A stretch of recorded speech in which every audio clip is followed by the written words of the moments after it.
I'm Dr. Mark Gold, and this is the Gold Standard. It's just my extreme pleasure to welcome my friend, colleague, mentee, Dr. Ashley Gearhardt, to the Gold Standard. Dr. Gearhardt earned her undergraduate degree from the University of Michigan, and I met her when she was a psychology graduate student at Yale University. And what a lucky day that was for me. So thank you for everything and for joining the Gold podcast here. Oh, my pleasure. And that was a lucky day for me, for sure. I've learned so much from you.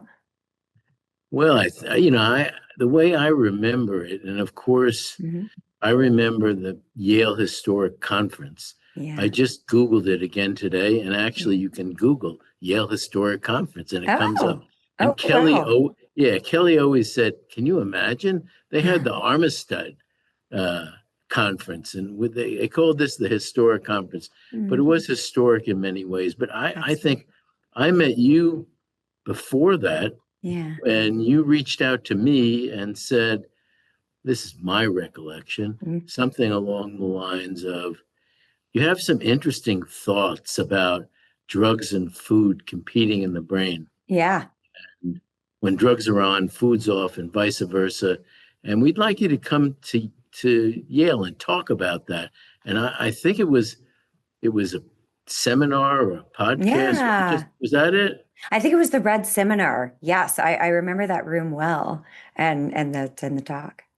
But you were the prime mover, because when I got there, you described it as you and Kelly. When I got there, Kelly was kind of like, I don't know, it's Ashley. She's so into this food as a possible addiction, and I'm into food scarcity and food deserts and so forth. Is that fair to say that without you, there wouldn't have been a Yale conference? I don't know. I wouldn't take that much credit personally. I was like a little peon grad student, but I will say I feel incredibly, deeply grateful. You look back on your life and you just think, man, there were stars aligning. And for me, the work that you were doing, Mark, you just always think outside of the box. And I think you're always 5 steps ahead of the field, and being able to not get stuck in a box and to think flexibly. And I think you can see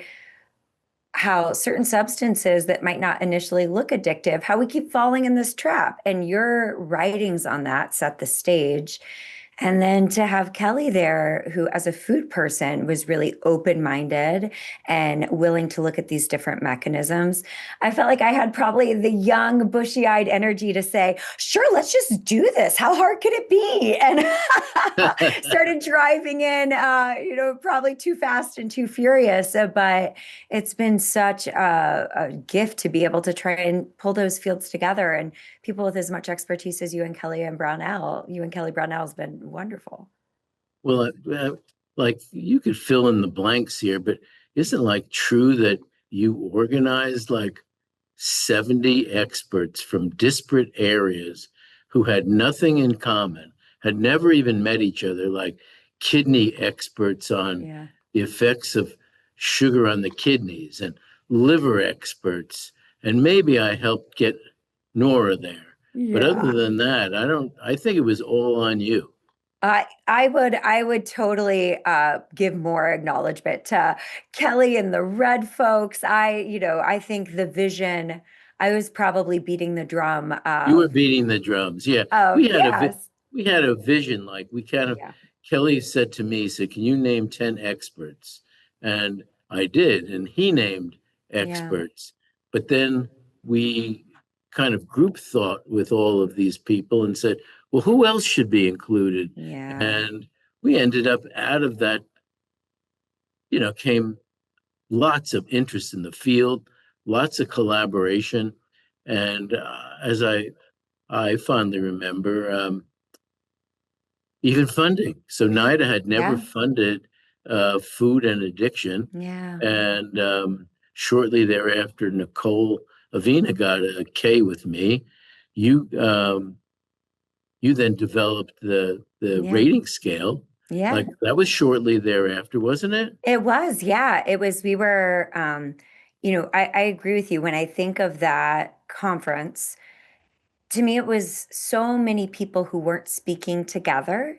And, we all get that sense that when we're in our little fiefdoms, our fields, we start to miss all these different ways of thinking about things. And Mark, what I remember about that conference, one of the moments that I think shook a lot of people, is that, was this in 2008, Mark? I think it was in Seven, 2008, 2007, 2007. The July idea 2007. that certain foods could be addictive, I felt like at that moment was just treated as a completely insane idea, Yeah. and that no one was kind of buying it. And you walked people through the history of, well, we didn't think cocaine was addictive, right? And then because it didn't look like this, and then we didn't think tobacco was addictive, and then we didn't think gambling was addictive. And I think when you take that view of all the times we have gotten distracted by it doesn't look exactly the way I thought it was going to look, so it can't be addictive. I think it really opened people's minds up to saying, well, wait a minute, like we didn't think cocaine was addictive. Like, well, is it possible we're whiffing again here? So I feel like that when you sharing that really planted fertile ground. And I've used that a lot. In my research to talk about the how we made mistakes in the past and how do we learn and do better so we don't have so many people get addicted and get ill before we as scientists can agree on something. No, no, I agree. Well, it's clear. Look, you're one of the best students Kelly and I ever had. Mm. But better than that, I remember doing a whole talk on the history of tobacco and even Yeah. playing the Senate hearing Hmm. where everybody said, under oath, that tobacco is not addicting. I don't think tobacco is addicting. Cigarettes aren't addicting. And the lessons from tobacco were really how I started in just Yeah. trying to look at treatment and then weight gain in smoking cessation. And then it became obvious. Then you had cocaine, amphetamines. But back to you. So we Oh, have like the Yale food addiction test. yeah. So you get to say who is it with Yes, this that test. was. Yeah, that was, and I showed you an early version of it, Mark, and got your And feedback, which was so helpful. When I was a grad student, I was starting to do this work. Your work and Nora Volkow's work and others were starting to show these associations and the kind of shared neural underpinnings of eating behavior and motivated addictive behaviors. And yet, at that moment, we didn't have a validated approach to identify, well, who are the folks that are probably showing these compulsive signs? Like, most people drink alcohol, it's a subset that get, really clinically addicted. How do we distinguish between people who are just, enjoying an Oreo and a Coca-Cola and people where it's really crossed into that clinical threshold? And so seeing that gap, um, that was really the first, I think it was my second paper I ever published in grad school. My first author publication was to apply the diagnostic criteria for how we diagnose any sort of substance addiction, whether it was alcohol or cocaine or tobacco, and just translate that and ask about that, biobehavioral phenotype in the relationship with highly rewarding processed food. And I feel like it's allowed a tool for this field to grow and really translate well-established measures and markers from the addiction field and consider how they apply in this modern food environment has really guided so much of the work that I do. And I'm really grateful for all the established gold standard addiction science that has set the stage for us to really understand processed food better. so if that was like one of your first publications, Yeah, when you did you ever look at your citations? Is that number one in it citations? is. It's close Yes. to 1,000, right? It's It's almost 2000 now. 2,000. Yeah. Yeah. So it was, I think one of the things sometimes in my career is sometimes it's so tempting to be like, oh, it's got to be, this fancy thing. Sometimes there's just a good question and a clear need. And what is the next best step that we need to shape this field and to move this science forward? And for at that moment, it felt like that was this thing that was needed. And so I'm really grateful that I had that moment and the support and the great addiction mentors and food mentors to be able to pull it together. Well, I mean, after the conference, you could see that people couldn't agree. They said, well, Yeah. maybe there's something there, but how do you know? And you then said, well, by giving the Yale food addiction test. Yeah. Now, Yeah. like, how many people do you think have had that test? There was actually a big meta-analysis that came out, and this is now a few years ago, and it was over 200,000 people had taken it from over a dozen countries. It's been translated and validated.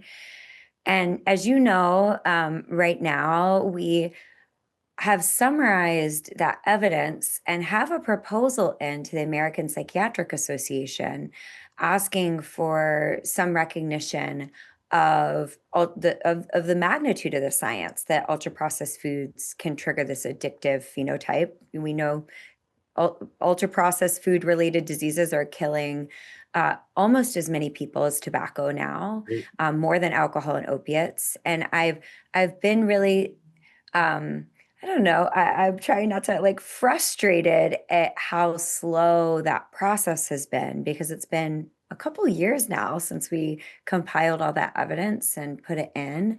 You see how much people are suffering and they're not getting treatment, and they're the industries that are making and profiting and targeting kids with these products are just able to keep going. So it would be so wonderful if the American Psychiatric Association were to, kind of speak and move forward based on the magnitude of evidence, and to start to consider that. Would you want a DSM code? Yeah, when I look at the evidence, Norval Cal and I and some other colleagues wrote a paper last year that saying, it's really time to recognize uh, an addictive an addictive disorder that's to ultra processed food. And if you compare the scientific evidence to, let's say, laughing gas use disorder and some of the other substance use disorders that are in there, either fully or in the appendix as a need of further study, like caffeine use disorder Uh-huh. and internet gaming, the evidence that ultra processed foods are addictive is astronomically higher, and the percentage of people impacted by ultra processed food and the health consequences and the craveability is much higher. And now we see all this evidence coming out with GLP-1 agonist, this weight loss medication that also seems to be showing pretty compelling evidence as a potential pharmacological treatment for traditional substance use disorders, Definitely. kind of underpinning what you saw so many years ago of the You're sweet. shared You're neural sweet. system. I joked with John Crystal, who is a Mm. translational researcher, the chairman at Yale, that I just bet on the wrong side. So for me, I thought the anti-addiction medicines Yeah, would be treatments for obesity. And in fact, yeah, there are a combination of yeah. bupropion and naltrexone and so forth. But the real efficacy was related to GLP-1s. And there Shocking. was no way to figure that out because at that time, no one had thought, no one had shown GLP-1 receptor Yeah, densities like at the nucleus accumbens and so forth. yeah. Anyway, back to you. Thank you. You got me diverted there, but yes, it's true. When I presented to the DSM folks, and this is Yeah, maybe 20 years ago, they hadn't yet voted for gambling. yeah, yeah, So now they have gambling. yeah, I would think of they'd lump you in behavioral addiction, probably, and then the competition would be what's next up yeah, for where's the gambling? Are they going for internet? Is yeah.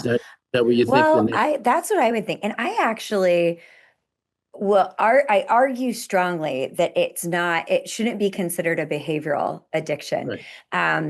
But it is often discussed, the idea of this compulsive food intake. And I always say, it's not, we can't get people with this compulsive pattern to consume minimally processed real food. They show little motivation.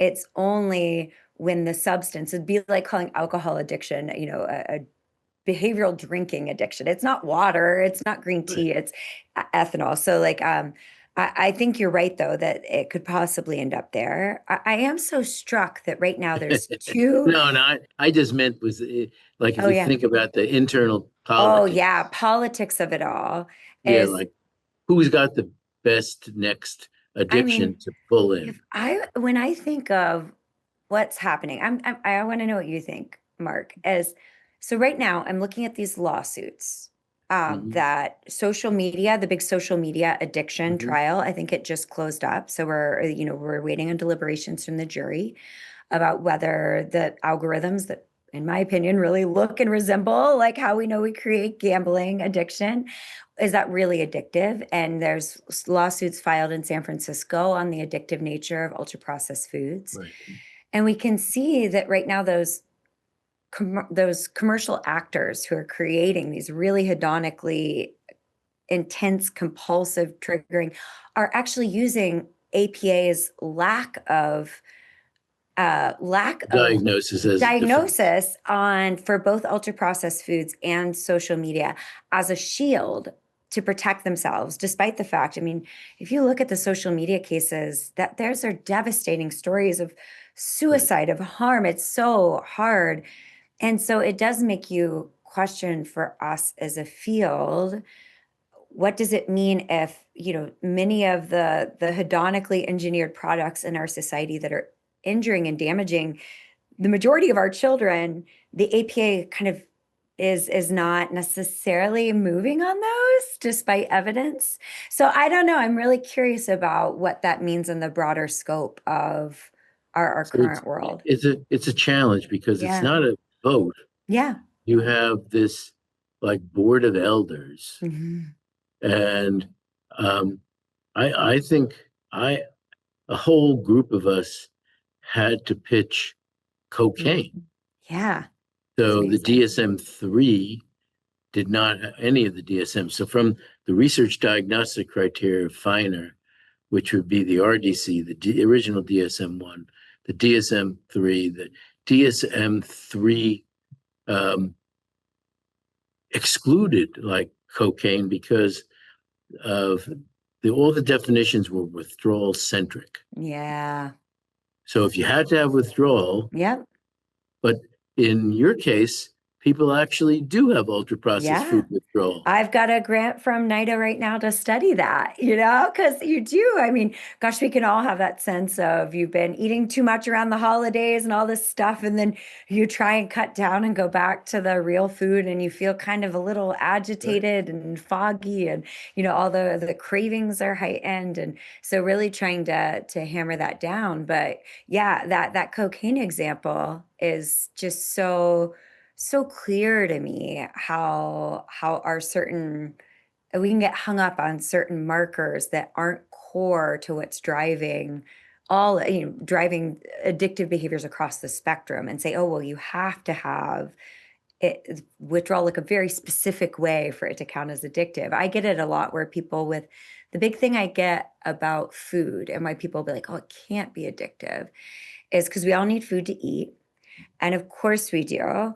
And we've been really moving towards it's an ultra processed food addiction. It's these engineered, jacked up products that are novel modern inventions, like the magnitude that they are. And the other thing I get is that, well, there has to be this very specific chemical.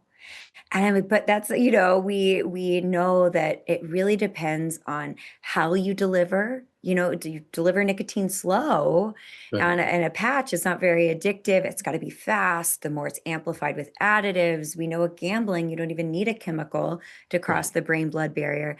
And so I feel like often we get stuck on certain little details that block us from seeing the shared craving and loss of control and compulsivity. Well, the whole field's changed so much. Even Yeah. when we developed the first non-addicting treatment for opioid withdrawal after the Yeah. neuroanatomy of opioid action and withdrawal papers, um, the manufacturer was concerned that they would be declared an opioid, even though they had a Mm. $1 billion a year antihypertensive business, because the UN accepted definition of an addiction was anything that reversed withdrawal. Like it's addictive. Really? I didn't know So that. yeah, clonidine would be addicting, and it would be considered de facto opioid. So if you could reverse Wow. opioid withdrawal, you were an opioid. And so they're going like, how can that be? But it ended Yeah. up being somewhat useful for us because you could figure out, well, it had pain effects and it's got, Mm. but anyway, back to this. So you don't know how this is going to go, and it's Mhm. weird. We had set up like a helpline, which you Oh, might be able to do in Michigan, which yeah. like people could call an 800 number if they had a problem with cocaine, and we interviewed them. You don't need Yeah. to because you have a checklist now, and we showed cocaine's consequences acutely and chronically in addiction Mm. by speaking to hundreds of thousands of people. Wow. And I just said to the committee, think about this. Yeah. Like people are going to the emergency room and saying, I don't know what happened. I'm addicted to a non-addicting drug, or I need Yeah. treatment. I'm addicted to a non-addicting drug. I don't know how that could be. And doctors said the same thing. They say, you don't need treatment for that because it's not addicting. And so Yeah. it was just the patients drove it like a movement. Totally. You definitely see that in this space too. Of there's a big patient movement of like Food Addicts Anonymous and Overeaters Anonymous. Like the addiction model has been really being applied, and talking to those folks, like so often they are so passionate because they've been so dismissed for so Right. long. To, oh, you can't be addicted to that. You know, it's kind of that there is the idea of, you know, well, you couldn't be addicted to, you know, a prescription opiate if you had physical pain, that Yeah, I somehow know. would That prevent was, it, right? And yeah, and so yeah. I think I feel like sometimes I worry we're not learning lessons. Like people are like, oh, well, you need calories to survive, thus you couldn't be addicted to something that provides calories. Like if you put pot in a brownie, it somehow stops being addictive or something, you know, Right. this sense of what we get hung up on. And when we look at the history of it, we haven't made a lot of missteps. Or I'd be curious if you see of any, Mark, where like the big misstep, arguably, of saying something was addictive, and later we proved that it was not. Like you're giving that example of the opiate, or you know, the Yeah, yeah, yeah. non-addicting opiate. The other one I could see is, you know, current debates about psychedelics and are they Uh-huh. really addictive or not, which you've written on for Psychology Today.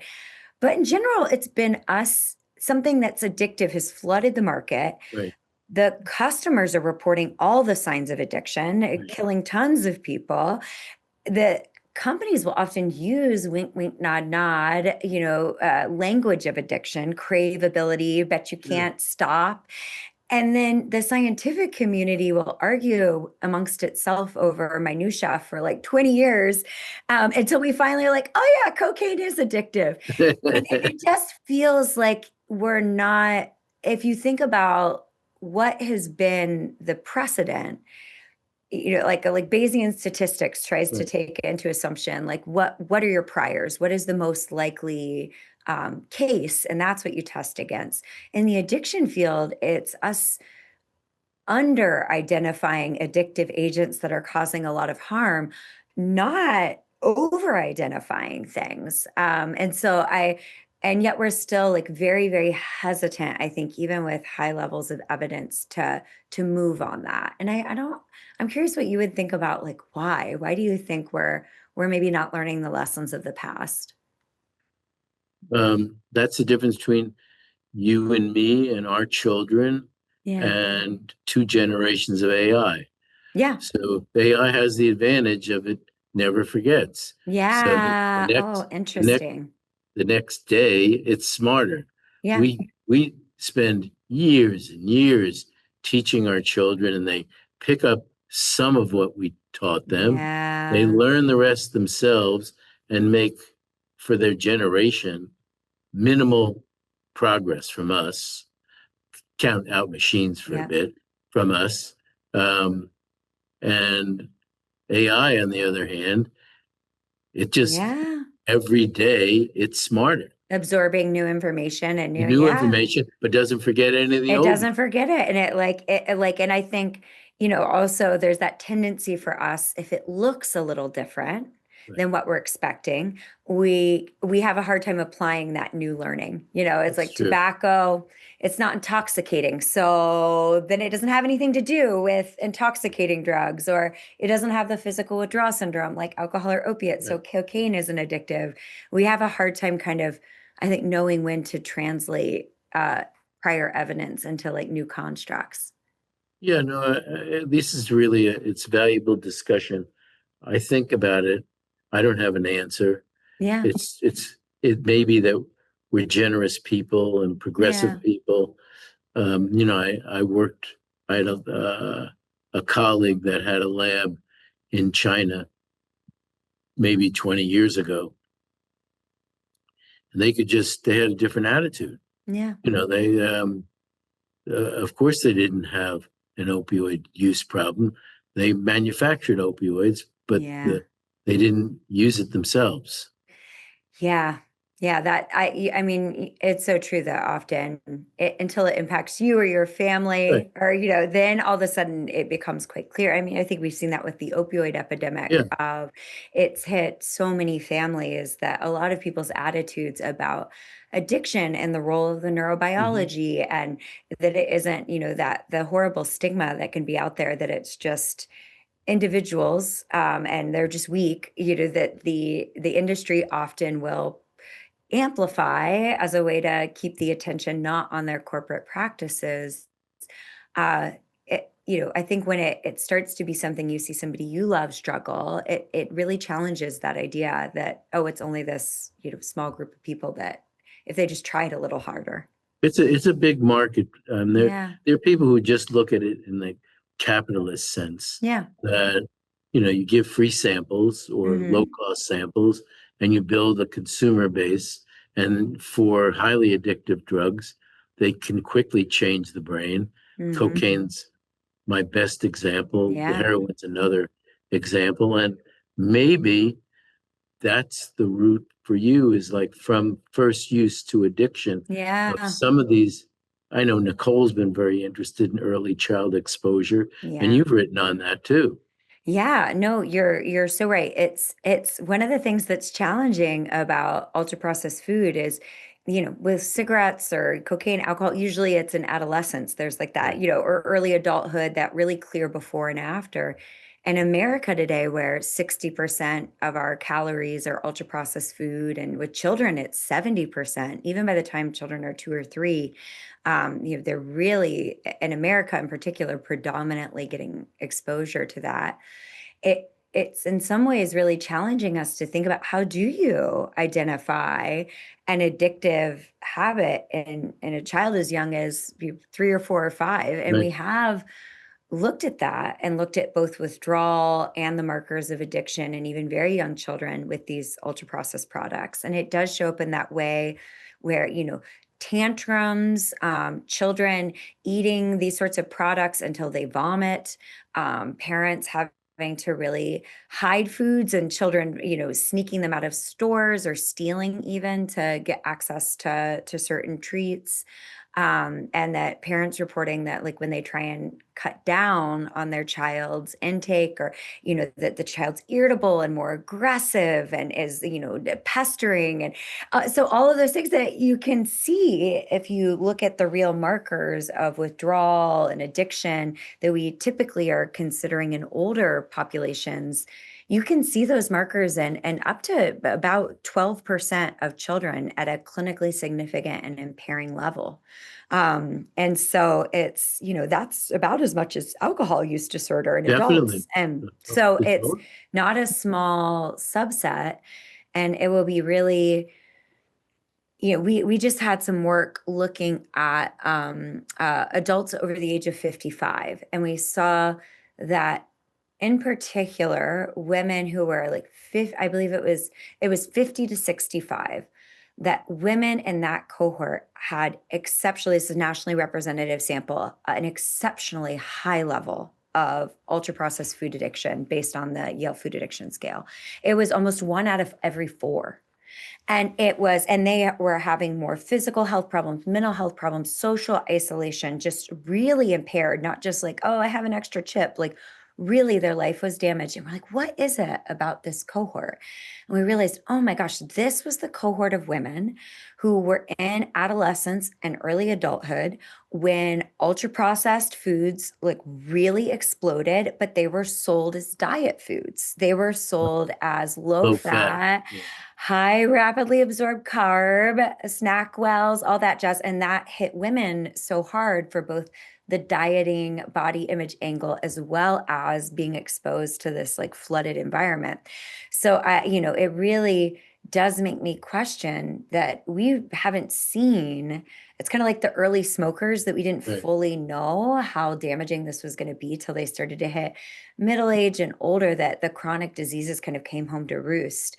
I think I would be quite surprised if that increased levels of colorectal cancer and young adults under 50 that has been rising dramatically is not kind of the lung cancer of cigarettes. Like it feels very concerning to me, what we're going to see with these generations who've been living on a mostly ultra processed food diet since they were in utero.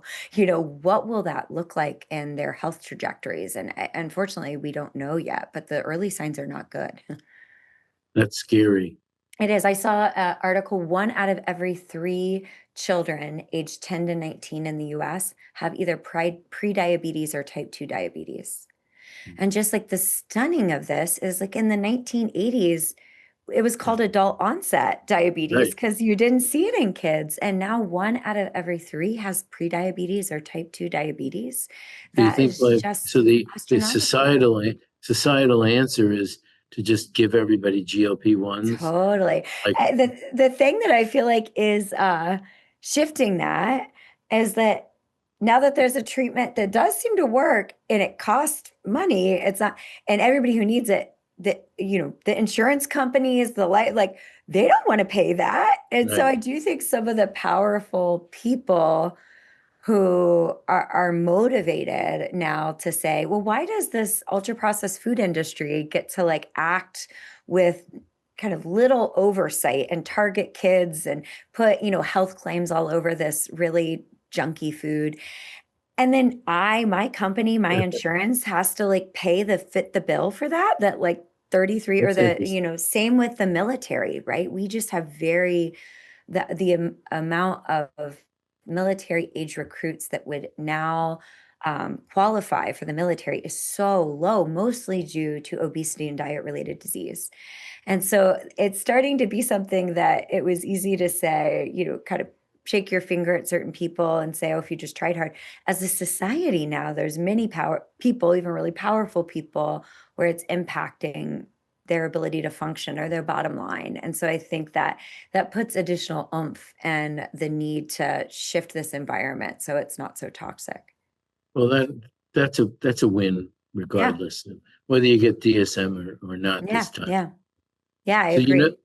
I looked on your website and looked at the FAST, the food laboratory, Yes, which I'll let you plug in a second. But I sure. did also follow the link to your Scholar GPS ranking. Now, as Oh, it turns out, AI has analyzed all of your oh publications my. and your citations, and you have a Scholar GPS ID And here it turns out I knew you as a PhD student. I'm not sure you would want to be ranked like this, but all time, you are among the top 10 most highly ranked scholars in addiction science. Like Nora is That's number one, but so stunning. it is really a riot because it says your field is psychology, Yeah. but you would be the most highly. Now I looked after seeing yours, I looked at my own, Yeah. and you're number nine, and I'm 11. Oh my. Oh, that's why you have to send this to me. I don't know this. So I got to start plugging myself differently on my website, I guess. But that is That's global reach. wow. If you thought about, people used to just keep track of their H index or Yeah. number of Yeah. citations, but your work is stimulating other people to do good work. Oh, well, Mark, I like, that's because you have mentors who, believe in you and their work stimulates your work. And it's one of those things as well where you want to do the work and you want to speak to people. And I think I feel this from you deeply that when you see people suffering and they're having such a hard time, it's nice to have the paper and it feels really good to get the grant and the recognition. But just like you, I mean, I just know from talking to you about your clinical days and just caring deeply about people and seeing the real people whose lives are hurt and damaged by this. And it's such a gift to be able to do work that you care about. And in a world that often feels like it's spinning out of control, feels nice to have good people you look up to, you admire, who have been doing that their whole career and blaze the path for you to be able to try and make a difference yourself. Well, I'm very proud. So I looked at that and I said, well, that's really good for the good guys. And then Nora and Mark Potenza, I was Yeah, going like, I've got mentees. I felt totally. very good about myself in there, even You though should. I've been passed by everyone. But could you tell Ah, me, could you like, so if we looked at the most recent stuff that yeah, you said ultra processed food should be thought of more like tobacco yeah, than yeah. food. Could you just Yes. explain that? That's Oh, a yeah. That's my favorite paper. One of my favorite papers I think I've ever written. It was so much fun and so interesting. So, Kelly Brownell, who's my, yep, my main grad advisor, along with Will Corbin and you, of yep. course, and other folks. And he connected me with Alan Brandt, who is a tobacco historian. And it's so much like what you're saying with cocaine, that when you start to see these parallels, it's hard to unsee them. And reading Alan Brandt's book is called Cigarette Century. And oh my gosh, is it a good book? Like I highlighted more of it than I didn't highlight, which, kind of undoes the purpose of highlighting things when you highlight the whole book. But seeing Alan's book, where it's like, how do we go from people using processed tobacco in a way that was more occasional to it going up 1,000% in 1 century and becoming, the most deadly addictive drug in the world? And you realize that there were certain industrial levers that the technology just advanced. I mean, the Right. chemical didn't change. Nicotine, the chemical's always been nicotine, the chemical, but they got so good at having technology that could, mass roll the cigarettes, mass produce them. The They developed Bonzac machine. technology. Yeah, Yeah. that's exactly. And like right at the turn of the century, which was also this time where they got really good at figuring out how to produce fats and mass produce refined carbohydrates into industrial packages. But then you see it increase again around the world wars, where the technologies again increase. They get really good at molecularly altering the structure of tobacco, but also things like high fructose corn syrup, which is Right. molecularly restructuring these products that really serve the base of ultra processed food. So when I looked at the tobacco history and how it was driven by industrialization, technology advancement, it allowed them to pull the levers of really perfectly titrating the dose of nicotine. So it was that just right spot where it stimulated but didn't fully satisfy, because you want somebody to come back for another cigarette. They could increase the speed at which the nicotine was getting hit into the body through things like ammonia. And so you're getting it more bioavailably in the body. And sensory additives are just a huge part of the tobacco story. It's, they all give about the same amount of nicotine, but people are really attached to whether they're Lucky Strikes or Marlboro. It's not just the marketing, it's the flavor additives, the sensory experience. And then, of course, the marketing, the ubiquity, the preservatives, the plastic packaging, that all led to this huge uptick. And then once they realized how bad it was for you, you said, oh, no, no, you don't need to be worried and stop smoking. We put a filter on it. It's low tar now. That's what's happening to our food supply, right? Humans are designed to want food reward, but the technology has really outstripped the brain's protections, and they can now cheaply mass produce ultra processed foods with the perfect bliss point of refined carbohydrate, added fat, so salt combos. They strip out all the protein and the fiber and the water, the stuff you actually have to chew.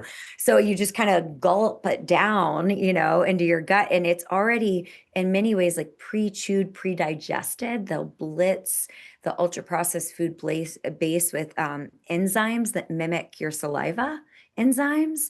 And so they break it down so it's more easily absorbed. And then they use many of the same flavor additives and preservatives that are in tobacco are also in ultra processed foods. And it shouldn't shock us because, big tobacco, when things started to get rough in the 70s, they bought up Philip Morris and R.J. Reynolds bought up General Foods and Kraft, and they made a lot of, became the biggest purveyor and marketer of ultra processed foods and beverages for many, many decades. And they really took a lot of their addiction science know-how. How do you market cigarettes? How you go after kids? How you go after minority populations? How you use flavor additives and health washing?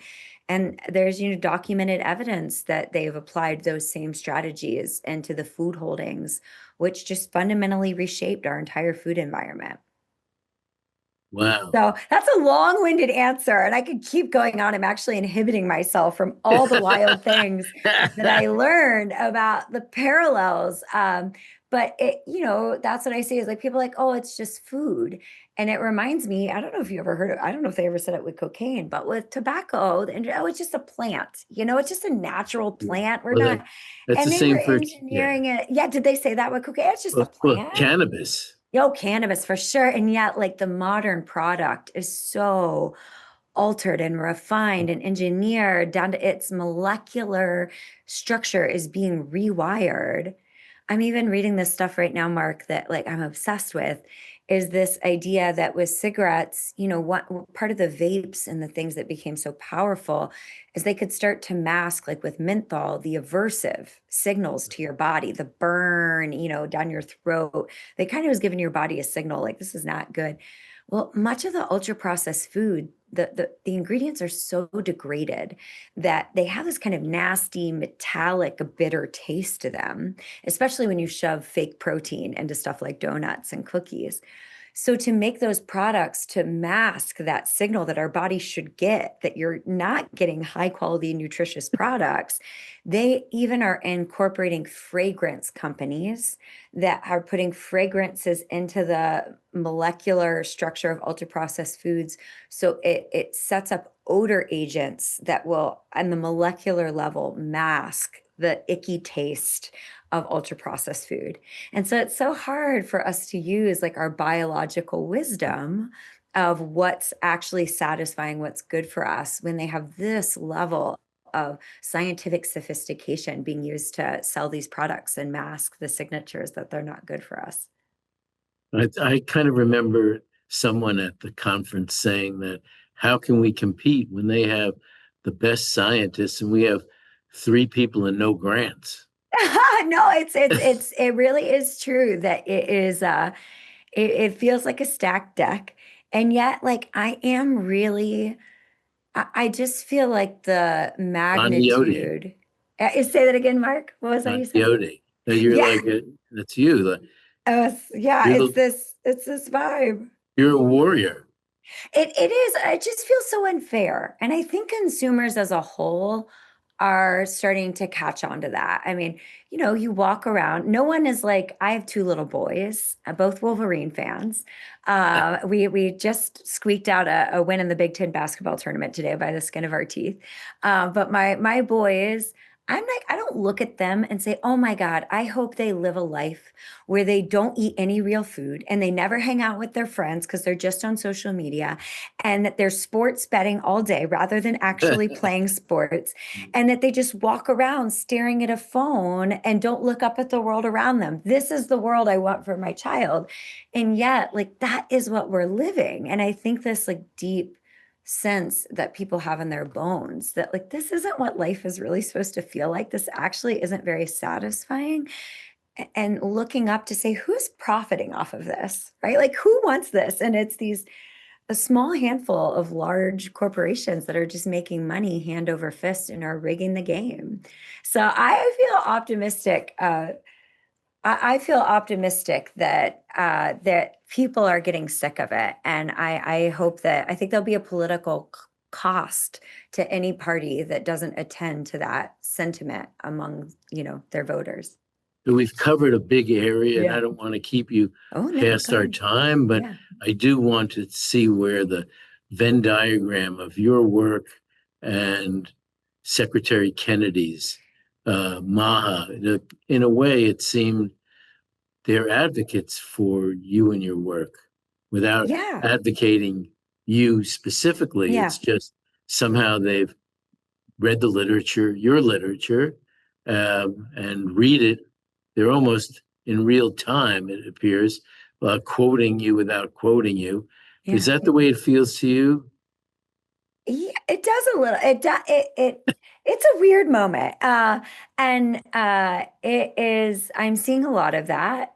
There's a lot of things of calling this to attention, of really what a problem this is, and I think that there has been a tendency for us in academia or in certain spaces to not really feel the vibe of how fed up people are. And honestly, I see so much, even in my own family. I'm from a small town in Ohio, and it's a total, like, there's no grocery stores. We're supposed to be the breadbasket of America. The levels of diabetes is just astronomical.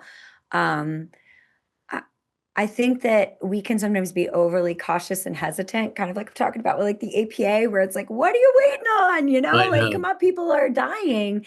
Right. And I think it's important, for us to attend to what people need, and the despair, because somebody will listen to that and somebody will use it, in a political way, and I think because they're giving people what they want. So it is a moment where there's a lot I don't agree about with that Oh, movement. for Like, I'm sure. very pro vaccines, but and yet, like, in the ultra processed food world, they are calling to attention something that sometimes it's felt like you're living in kind of a horror movie, when you do this research and you're just, oh my God, like, look how many people are ill, and Right. look how much this whole system is rigged against us. And it feels like we're just futzing around the edges. Like, who's really going to call a spade a spade?